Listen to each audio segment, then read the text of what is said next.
పురుషోత్తపట్నాన్ని ఇప్పుడు పోటీ చేసి వైఎస్ఆర్సీపీ అభ్యర్థి వంగా గీత నాన్ లోకల్ 5 ఏళ్ళు కనపడిన గీత ఒక ఉత్తరం ఇచ్చి పురుషోత్తపట్నాన్ని ఆపేసిన మాట వాస్తవా కాదా, చర్చకి వస్తుందా ఆవిడ.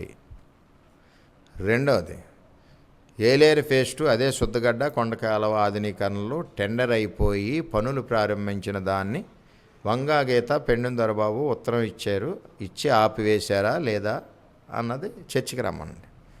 మూడవది దారుణమైంది, మా పిఠాపురం నీరు, మా పిఠాపురం రైతుల నీరు, మా పొలాలు పండి నీరుని 25 కోట్లు కమిషన్ కోసం తాండవాకి 3 టీఎంసీ నీరు ఇచ్చిన మాట వాస్తవం అవునా కాదా? అంటే పిఠాపురం రైతులు రాబోయే రోజుల్లో ఎడారిగా మాడే పరిస్థితి పిఠాపురం రైతాంగానికి ఉంది. ఈ విధంగా చేసింది ఆవిడ. ఇంకోటి చెప్పాలి ఆవిడ గురించి, 5 సంవత్సరాలు ఆ మనిషి ఇక్కడ కనపడలేదు. చర్చికి రమ్మనండి.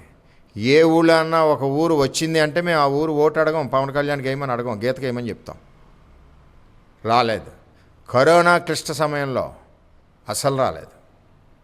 ప్రజలు ఏం కోరుకుంటారు? గెలిచిన వ్యక్తి ఒక ఎంపీ అభ్యర్థి వంగా గీత వస్తే ధైర్యం ఉంటుంది, యంత్రాంగం పనిచేస్తా అనుకుంటారు. కానీ మేము ప్రాణాలు తెగించి కరోనా టైంలో 180 పీపీ సూట్లు వేసుకొని నేను తిరిగాను. శానిటేషన్ చేసాం, ఇమ్యూనిటీ ఫుడ్ ఇచ్చాం, 1,50,000 మాస్కులు పంచాం, బ్లాక్ ఫంగస్ ఇంజక్షన్లు సబ్సిడీ మీద ఇప్పించాం, గవర్నమెంట్ హాస్పిటల్లో అడ్మిషన్లు చేయించాం, రెమ్డెసివిర్ ఇంజక్షన్లు కూడా నాకు తెలిసిన ఫ్రెండ్స్ కంపెనీ దగ్గర సబ్సిడీ మీద తెప్పించాం. ఇంతలాగా ప్రజలతో మేము మమేకమై ఉన్నాం. ఇవాళ చర్చికి రమ్మనండి. 54 గ్రామాలు 50 వార్డుల్లో 5 సంవత్సరాల్లో ఎక్కడైనా ఒక్కసారి ఆవిడ వచ్చి ఉంటే మేము ఓటు అడగం. ఆవిడ వచ్చామని నిరూపిస్తే ఆవిడ అడగకుండా వెళ్ళిపోవాలి. ఇప్పుడు 5 ఏళ్ళకి ఒకసారి వచ్చి మనిషిని 30 రోజుల నుంచే తిరుగుతుంది ఆవిడ, 30 డేస్ నుంచే ప్రజలకి. సో ప్రధానంగా పొద్దున పబ్లిక్ పల్స్ తీసుకుంటుంటే వాళ్ళు ప్రధానంగా ప్రస్తావిస్తున్న అంశం రోడ్లు అస్సలు బాగాలేదని. సో ఈ 5 ఏళ్లలో వైసీపీ ఏమాత్రం కూడా అభివృద్ధి చేయలేదంటారా పిఠాపురాన్ని? ఏం చేసింది? వైసీపీ అభివృద్ధి అన్నది ఏమీ చేయలేదు. ఎక్కడ చేసింది? అసలు ఆ ఎంపీ లేడు, ఎమ్మెల్యే లేడు, వంగా గీత లేదు, దొరబాబు లేడు, ఎవడ లేనప్పుడు ఇక్కడ అభివృద్ధి ఏముంటుందండి? పంటలు మునిగిపోతే ఇప్పుడు పోటీ చేసిన అభ్యర్థి వంగా గీత పరామర్శడానికి రాలేదు. పంటలు ఎండిపోతే రాలేదు. మొగలో బోట్లన్నీ పగిలిపోయి 15 మంది మత్స్యకారులు దగ్గర చచ్చిపోతే చూడడానికి రాలేదు. ఇప్పుడు ఎందుకు వస్తుంది ఆవిడ? నేను 2,800 కోట్ల రూపాయలతో అభివృద్ధి చేశాను. పురుషోత్తపట్నం 1,800 కోట్లు, ఏలేరు ఫేజ్ 1, ఫేజ్ 2 160 కోట్లు, గొల్లప్రోలు వాటర్ స్కీమ్ 70 కోట్లు, పిఠాపురం వాటర్ స్కీమ్ అవినీతి చేసింది ఈవిడ. ఇదివరకు పీఆర్పీ ఎమ్మెల్యే ఉన్నప్పుడు దాన్ని మళ్ళీ 20 కోట్లు ఇచ్చి మళ్ళీ ప్రారంభించాం. Sports complex, government polytechnic college, degree college, ఒకటి కాదు బోల్డ్ చేసాం. రోడ్స్ ఇవన్నీ కూడా చంద్రబాబు నాయకత్వంలో మేము అభివృద్ధి పథంలో చేసాం. ఈ మాయమాటలకు పడి జగన్మోహన్ రెడ్డి వచ్చాక మొత్తం రైతుల నష్టం ఈ 5 సంవత్సరాల పంటల పండగ 500 కోట్ల పైచిలకి రైతుల నష్టం. సార్ టీడీపీ మేనిఫెస్టో నిన్న రిలీజ్ అయింది.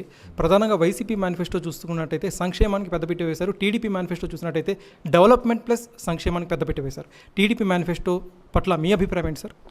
TDP manifesto Janasena, TDP Janasena ఉమ్మడి మేనిఫెస్టో బీజేపీ కలిపి చంద్రబాబు నాయుడు గారు, పవన్ కళ్యాణ్ గారు నిన్న ప్రకటించారు. నిజంగా మేనిఫెస్టో రాష్ట్ర ప్రజలకి సంక్షేమంలో శ్రీరామ రక్ష. మేము వేళ పొద్దుట గణపతి ఆలయంలో కూడా పూజ చేసాం. శ్రీరామ రక్ష అందులో ముఖ్యంగా డిఎస్ఏ ప్రతి సంవత్సరం ఉద్యోగాలు పిల్లలకి, టీచర్ ట్రైనింగ్ అయిన వాళ్ళు వీళ్ళు అందరూ ఎన్నో సంవత్సరాల నుంచి ఎదురు చూస్తూ ఉన్నారు. నువ్వు ఇచ్చింది ఏం ఉద్యోగం ఇచ్చావు? 5,000 ఉద్యోగం. ఉపాధి హామీ కూలి ఎంత? రోజుకు 280. 5,000 కాలిక్యులేట్ చేస్తే ఎంత? నెలకి 7,500 ఉపాధి హామీ కూలి వస్తుంది. అది కూడా 2 గంటలు వెళ్ళి వస్తాయి. అలాగే ఈ వాలంటీర్స్కి కూడా పర్మనెంట్గా శాలరీ ఫిక్స్ చేశారు, అది 10,000 పర్ మంత్. రెండవది నిరుద్యోగ సమస్య, నిరుద్యోగ భృతి 3,000. అలాగే ఉద్యోగ కల్పన, పారిశ్రామికంగా అభివృద్ధి చేయడం. అంటే ఇక్కడ చూడవలసింది ఏంటంటే, ఇంకా చెప్తాను, ఈ డ్వాక్రా మహిళలకి ఏదైతే ఉండేదో 3 లక్షల ఇంట్రెస్ట్ ఫ్రీ లోన్ని 10 లక్షలు చేశారు. అదేవిధంగా బీసీలకు సంబంధించి ఆదరణ పథకం, అదేవిధంగా ఆ కార్పొరేషన్కి కనెక్టెడ్ బీసీ కార్పొరేషన్ దగ్గర 5 సంవత్సరాల్లో కలిసి దగ్గర 1,30,000 కోట్లు ఎంత అవుతుంది, ఆ విధంగా బడ్జెట్ పెట్టారు. అదేవిధంగా ఎస్సీ కార్పొరేషన్. ఇవన్నీ పక్కకు పెడితే సూపర్ 6 పథకాలు, మహిళలకి 3 గ్యాస్ సిలిండర్లు. అలాగే అక్కడ చేయూత్ అని ఒక స్కీమ్ ఉంది జగన్మోహన్ రెడ్డి. 45 ఏళ్ళ నుంచి 60 సంవత్సరాలు 25 లక్షల మంది.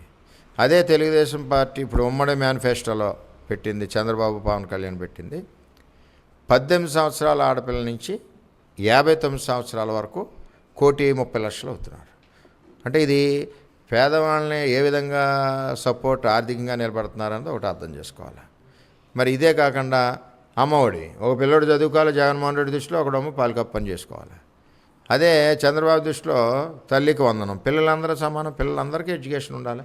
పవన్ కళ్యాణ్ చంద్రబాబు ఆలోచించింది ఏంటంటే ఎంతమంది పిల్లలు ఉంటే అంతమందికి 15,000 స్వచ్ఛమైన మంచినీరు, ఇంకా చాలా కార్యక్రమాలు మంచి పెట్టడం జరిగింది. ముఖ్యంగా యువతకు ఉద్యోగాలు ఒకటి ఇంపార్టెంట్. ఇక్కడ అభివృద్ధి సంక్షేమం ఎందుకు వస్తుందంటే అభివృద్ధి ద్వారా కియా కంపెనీ పెట్టారు, 100 కోట్ల ఆదాయం ప్రభుత్వానికి. ఏపీ ఫైబర్ ఇది పెట్టారు, సంవత్సరానికి 50-60 కోట్ల ఆదాయం. అంటే ఒక పక్కన పారిశ్రామిక అభివృద్ధి జరుగుతుంటే ఎంప్లాయ్మెంట్ పెరుగుద్ది. ఎంప్లాయ్మెంట్ అవకాశం వచ్చినప్పుడు దాని మీద ఉన్న ట్యాక్సేషను, అలాగే ఎంప్లాయ్ పెట్టి ఖర్చు వలన దీనివలన గవర్నమెంట్కి గ్రోత్ వస్తుంది. ఆ గ్రోత్లో ఉన్న అమౌంట్ని తీసుకెళ్ళి పేద ప్రజలకు ఇస్తున్నారు. ఇదే జగన్మోహన్ రెడ్డి ఆల్రెడీ ఇండస్ట్రీ గ్రోత్ని చంపేశాడు, నిరుద్యోగులు పెరిగిపోయారు, అప్పులు చేసి బండి నడిపిస్తున్నాడు. చంద్రబాబు పవన్ కళ్యాణ్ దానికి వ్యతిరేకం. వాళ్ళు ఈవేళ మేనిఫెస్టో వచ్చిందంటే ఒకటి ముఖ్యంగా వేవర్స్ ఉన్నారు, జిఎస్టీ పే చేయాలి. ఆ జిఎస్టీ దాని గురించి వేవర్స్ కమ్యూనిటీ చేనేత పరిశ్రమ అంతా పడుకుంది. జిఎస్టీ రీఎంబర్స్మెంట్ పెట్టారు. మళ్ళీ ఒకసారి ఆ వర్గాలన్నీ కూడా పైకి లేగుతాయి. ఇక్కడ ఏంటంటే వెనకబడిన వర్గాలు ఏదైతే ఉన్నాయో ఆ వర్గాలన్నింటినీ కూడా పైకి తీసుకురావడానికి ఏ విధమైన సపోర్ట్ ప్రభుత్వం వల్ల అది ఇస్తుంది. అన్నెసరీ వెల్ఫేర్ కాకుండా నెసరీ వెల్ఫేర్, వాళ్ళకి ఉపయోగపడే వెల్ఫేర్. దానివల్ల ఏంటంటే ఆ వర్గం ఆర్థికంగా నిలబడుతుంది.